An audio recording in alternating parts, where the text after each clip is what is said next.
La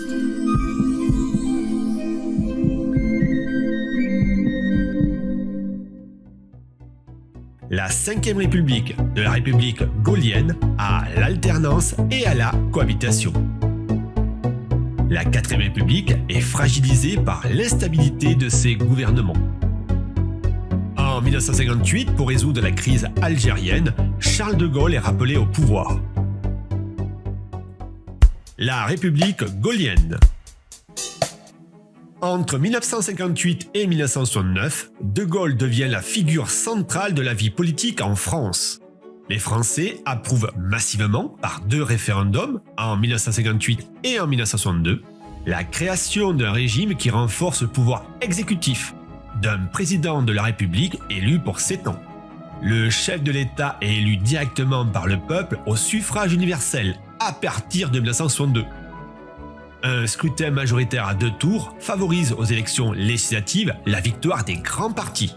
La Ve République a démontré jusqu'à nos jours sa stabilité. De Gaulle construit un lien direct avec les Français par ses voyages, ses interventions télévisées ou ses questions directes posées au peuple, le référendum.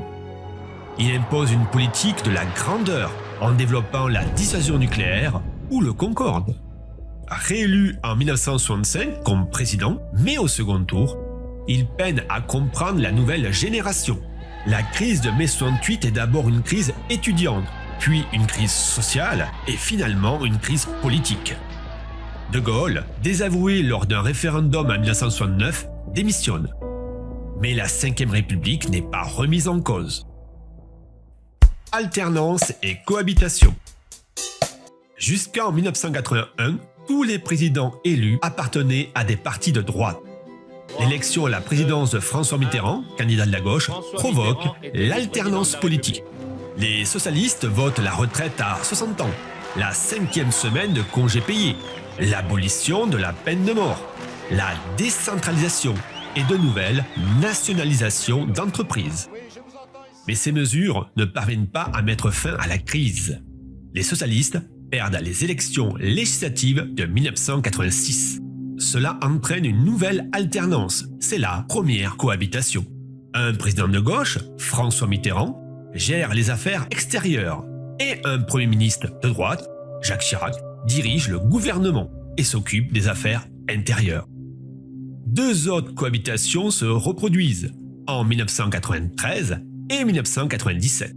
Pour diminuer les risques de cohabitation, et pour faire coïncider majorité présidentielle et majorité parlementaire, le mandat du président est aligné sur celui de l'Assemblée. C'est le quinquennat. Conclusion. La République et ses institutions ne sont pas figées pour l'éternité. La République s'adapte régulièrement aux transformations de la société. La persistance des inégalités représente son plus grand défi.